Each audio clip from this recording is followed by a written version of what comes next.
I think one of the basic ways that you create cinematic images is through movement. A lot of people think, well, okay, I gotta go out and get a gimbal, something to stabilize the camera so I can move the camera, and that will give me a cinematic look. Well, that is true in a sense, but I want to talk about how many different scenes we had in Chlorine where the movement was actually not from the camera itself.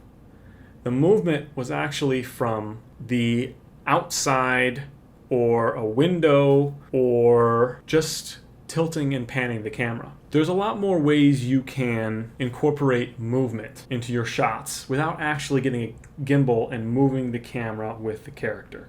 There are a couple of shots that we have in Chlorine that utilize a gimbal, but the majority of the ways we shot this was actually just panning and tilting the camera and putting the camera in a moving object, aka a car. So I want to show you some of those shots.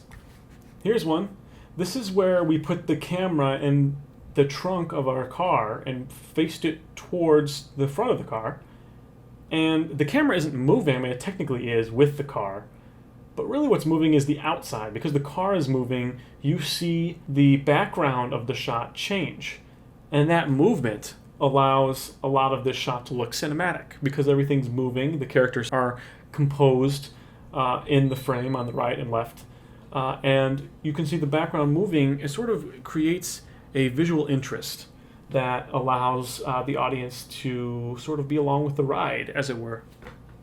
Let's look at another scene. So this scene is another example of where the camera is in the car and the background is moving, but the camera's really not moving. It's just showing the same thing, his face.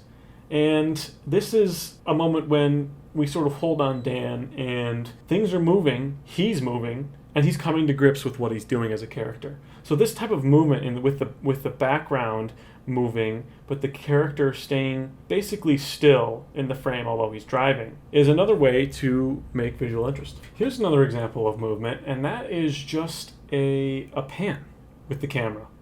So what you're about to see is a close-up of the vantage point of Dan's character here as he's looking at his potential target, one of his potential targets here.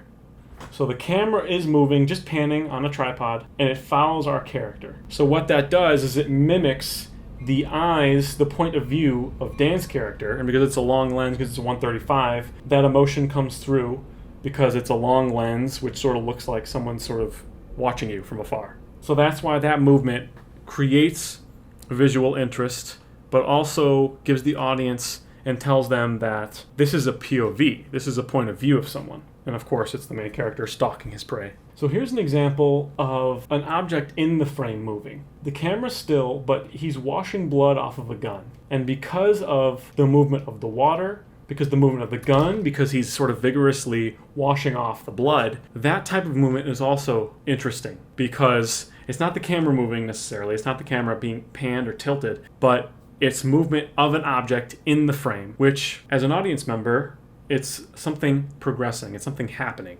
So that movement is perceived, in my opinion, as cinematic because that movement in the frame, everything else is completely still, the sink, but the fluidity of the water, the blood being washed away, there's a lot of undertones of sort of trying to wash away his guilt, wash away his shame of killing people. With that one shot of the blood being washed off, it creates visual interest because of the movement of his hands and the gun. So as we can see, there's many ways of achieving movement in your shots without having to buy a big expensive gimbal with a lot of add-ons that are pretty expensive, just to get a shot that, yes, looks pretty cool, is moving with your character, but at the end of the day, might just be used for maybe 10 seconds of your feature film. There's a lot of other ways to create movement and cinematic movement in your shots through panning, tilting, having objects move in the frame, and having the background move. Putting the camera in a moving object like a vehicle or a dolly or anything that you can use to stabilize your camera in a way that doesn't have to cost a lot of money. That can really work for you. If you utilize those very cheap methods of movement. You can give your film, give it a cinematic nature that does not have to cost a lot of money. So what are some of the questions in terms of cinematography that you guys have? Are there any shots that you thought were interesting or you didn't understand what we were going for? I'd be more than happy to answer your guys' questions in another video, possibly. So leave a comment down below of maybe one of your favorite scenes or a scene that didn't really make sense to you in terms of the look. And maybe I'll answer your questions. Thanks for watching.